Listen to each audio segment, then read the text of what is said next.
Bonjour à tous. Bon, je vais vous présenter Cloud MQTT. C'est un système qui permet de piloter des agents Cloud Code à distance sur plusieurs machines via un bus de messages MQTT.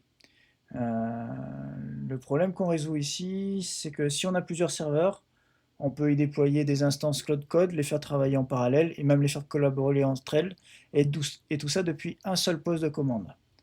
Claude Code a sorti récemment Remote Control qui permet de prendre la main à distance sur une instance Claude Code. Avec ce que je vais vous présenter, là, on va pouvoir prendre la main sur plusieurs instances Claude Code à partir d'un seul poste de travail. Alors, on a une architecture qui est composée d'un orchestrateur. Okay. Cet orchestrateur, il est là pour envoyer les ordres aux différents clouds qui existent. Okay. Donc on va avoir dans cette architecture plusieurs clouds sur une ou plusieurs machines. Et comment ça va se passer? L'orchestrateur, il va discuter avec un agent. Donc c'est un agent que j'ai fait déployer par Claude. Cet agent, qu'est-ce qu'il va faire? Il va écouter les messages du broker et il va rediriger les requêtes vers la bonne machine. Donc vous comprenez bien que si on a, hop, comme ça, une autre machine, voilà, bon, voilà, bon, on va voir comme ça, et qu'on la relie cette machine-là au broker, on se retrouve avec la possibilité de communiquer avec le cloud qui est là, ou les clouds qui sont là, parce qu'on peut en faire autant qu'on veut sur une machine. Ok. Voilà. Donc, on n'a pas parlé du cloud agent. Donc, le cloud agent MQTT, il permet d'exécuter des commandes bash, tout simplement.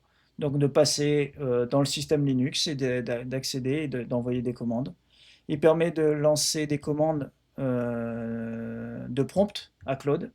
Il permet de créer des TMUX.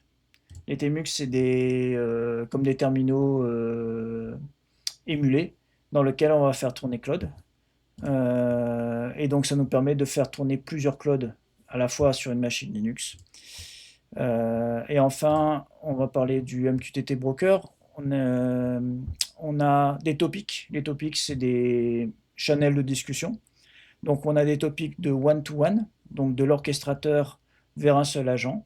Mais on a aussi des topics de collaboration qui font que nos clouds, ils vont pouvoir discuter entre eux et s'envoyer des messages les uns aux autres sans problème en passant évidemment par cette messagerie là qui est en fait une messagerie dans laquelle on a un JSON qui est envoyé. Dans ce JSON, il y a la personne qui l'envoie, donc l'agent qui l'envoie, vers l'agent qui le reçoit. Et c'est le cloud agent qui lui va rediriger la requête vers le bon TMUX, donc vers le bon cloud. Donc, je vais vous montrer maintenant comment ça fonctionne. Je lance un cloud, je suis dans mon dossier de mon orchestrateur, il faut que je le fasse relire les documentations. Donc j'ai un plan, j'ai une architecture et j'ai des scénarios que je vais vous faire appliquer. Voilà, scénario. Donc là, il va prendre connaissance, Claude, en gros de sa mémoire. Mon orchestrateur va prendre connaissance de sa mémoire et il va savoir aller discuter avec les différents Claude que j'ai ici. Donc, il n'y a pas de différentes machines. Là, je n'ai qu'une machine. C'est exactement la même machine sur Claude 1, Claude 2, Claude 3. Mais vous allez comprendre que sur les Claudes, on a la possibilité de lancer plusieurs Claudes. Donc déjà, on va lui dire lance 3 Claudes. Donc là, qu'est-ce qu'il est en train de faire? Il est en train de créer un TMUX sur ma machine et il est en train de lancer Claude à l'intérieur. Donc Tmux, si je attache mon Claude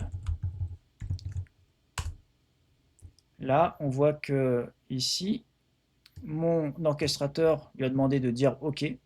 Il a répondu OK. Et grâce à cette réponse-là, on sait que notre Claude, il est disponible. Donc je vais lancer la même chose sur mon Claude 2. Il a déjà répondu. Et Tmux.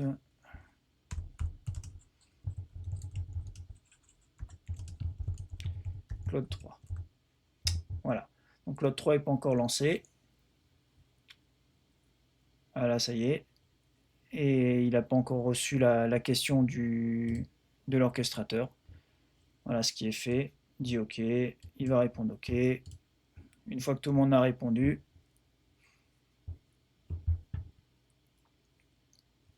les 3 sessions sont prêtes et préchauffées. Donc préchauffées, ça veut dire que le Claude y répond déjà. Et on est prêt pour la suite. Le premier scénario, c'est la découverte des agents. Ah oui, c'est vrai, j'ai pas fait de celle-là. Montre-moi. Lance le scénario 1, tiens. Alors, lance le scénario 1, ça veut dire quoi? Ça veut dire montrer que l'agent est disponible. Donc, communiquer avec l'agent via le broker et donc vérifier que l'agent est bien là. Donc, on a un agent qui est sur cette machine, qui est online, qui utilise pas grand-chose comme mémoire et de RAM, qui a 3 sessions Tmux actives parce qu'on vient de les lancer. Donc, j'ai fait d'avance la session, le scénario numéro 2 qui lançait la création des 3 clouds. Je peux vous montrer maintenant le scénario 3 qui est la communication directe de notre broker ici vers nos différents clouds. Donc on va dire lance l'acte 3. Allez. Donc acte 3, il va lister les outils installés dans Cloud 1. Docker, Vim, Git, il va faire un petit rapport. Dans Cloud 2, il va créer un /temp rapport.md. Et dans Cloud 3, lui, il va lire /temp rapport.md et il va faire une validation. Ok, donc là, ce que me demande Claude, donc mon orchestrateur, c'est d'envoyer les commandes. Donc là, je valide. Ici, lui, Claude 1 a reçu la commande de lister. Donc je valide pour Claude 2 aussi au niveau de l'orchestrateur pour qu'il envoie la création. Claude 1 a fini. Claude 2, il a écrit le rapport. Et Claude 3, il a eu le rapport, il a ajouté validation. Très bien, donc on a bien vu que Claude 2 a pu dire à Claude 3, bah écoute, j'ai fini, à toi de faire le reste. Je peux demander, là je ne le fais pas ici, mais je peux demander, allez, je vous montre, montre-moi le rapport ici.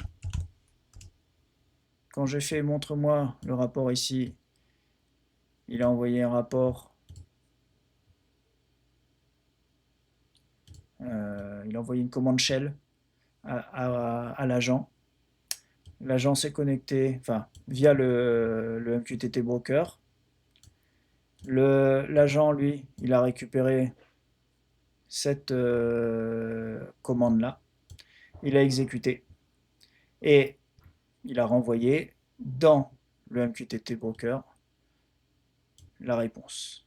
Ok, donc là, on n'est pas passé par l'IA pour récupérer la réponse. On est vraiment passé par une commande shell initiée par l'orchestrateur. Ok, on n'a pas besoin d'une IA dans ce cas-là pour pouvoir aller récupérer un fichier dans la machine. C'est l'agent qui permet de le faire. Donc ça, c'était le scénario 3. Le scénario 4, c'était quoi? La collaboration interagent. Donc là, l'idée, c'est de montrer que 2 agents peuvent collaborer via une seule tâche MQTT. Donc, on envoie une seule tâche MQTT, c'est créer un script qui va faire un health check de la machine en faisant un header vérification CPU et disque pour l'agent 1 et ajoute la RAM et fait un résumé final, la RAM et le réseau et fait un résumé final pour l'agent 2. Okay. Donc là, je lance l'acte 4. Ça va être notre Claude 1 et notre Claude 2 qui vont bosser. Voilà, donc Claude 1 a reçu le message. Donc c'est une collaboration qui se passe. Ça ne repasse pas par l'orchestrateur. Ça passe vraiment entre les agents. Donc du coup, Claude 1 a déjà sorti son rapport et il l'a passé en lui disant c'est ton tour mon copain, à toi de mettre le reste.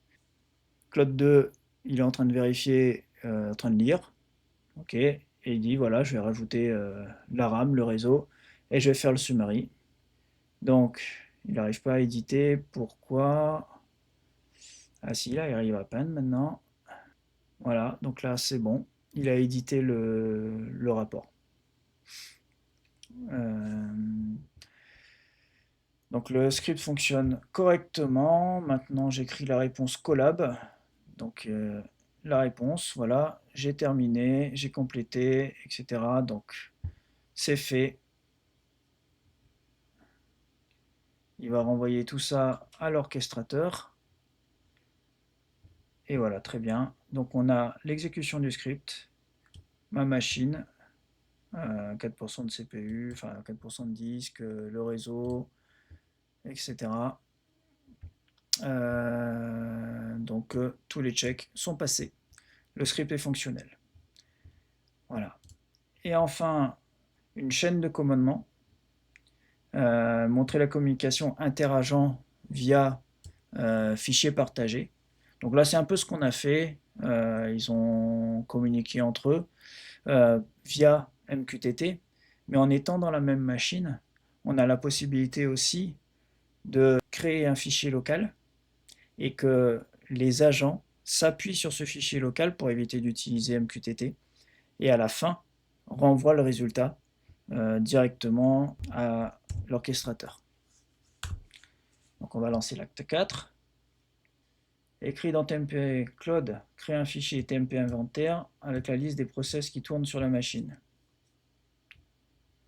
Ok, donc le 1 est en train de commander le 2. POC, il a écrit le fichier.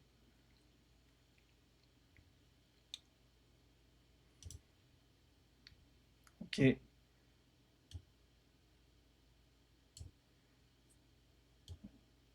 Et Claude 3 lit l'inventaire et résume un résumé de 3 lignes dans résume inventaire.txt. Et là, vous voyez ici que 3. Ah, donc là, on arrive dans un cas où 3, Claude 3, est parti un peu vite par rapport au fichier d'inventaire.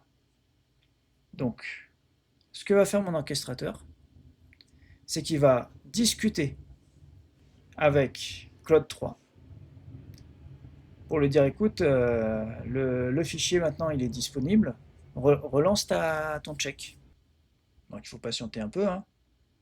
Mais l'orchestrateur, il est là aussi pour, quand on est arrêté, de pouvoir relancer les actions sans qu'il y ait forcément une action humaine. Donc là, ce qu'on voit, c'est que mon broker, mon orchestrateur, pardon, il a compris que Claude 3 était bloqué. Et il lui a relancé la demande pour le débloquer.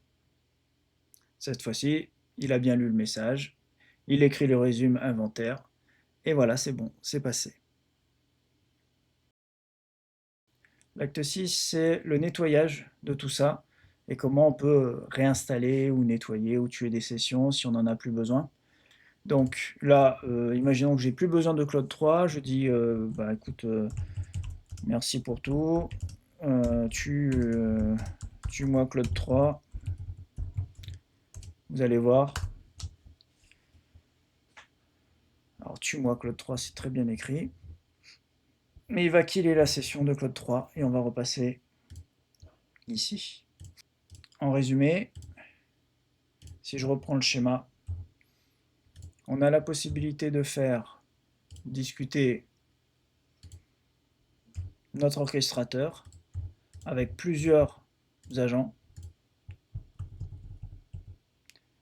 avec plusieurs Claude, de faire transiter des messages à l'IA, à Claude, mais aussi de faire transiter des messages au système d'exploitation.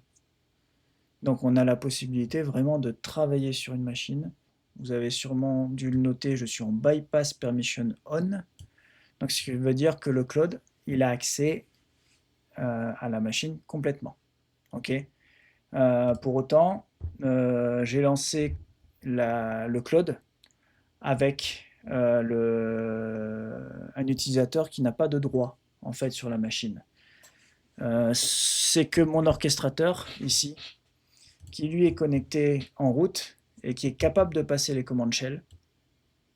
Et à ce moment-là, c'est l'orchestrateur qui lui va lancer les commandes de type shell et les commandes de type root, mais pas l'IA. Ah oui, j'ai oublié un truc. Cerise sur le gâteau, vous avez la possibilité d'activer Remote Control sur votre orchestrateur. Donc, récupérer cette URL là, la mettre dans votre navigateur. Donc là, je le fais sur mon poste, mais je peux être à distance. Très bien. Il récupère toute la session et là dire demande à Claude 1 son uptime. Là, la commande elle est passée grâce à Remote Control dans mon orchestrateur. Mon orchestrateur, qu'est-ce qu'il va faire? Il va aller discuter avec mon Claude 1 et mon Claude 1 va me renvoyer la réponse. Et moi, si je suis connecté à distance, et ben j'aurai la réponse. Voilà, donc c'est profiter aussi de la mobilité de Remote Control, mais à ce moment-là, on peut contrôler plusieurs clouds. Cette fois-ci, c'est vraiment la fin. Bye bye.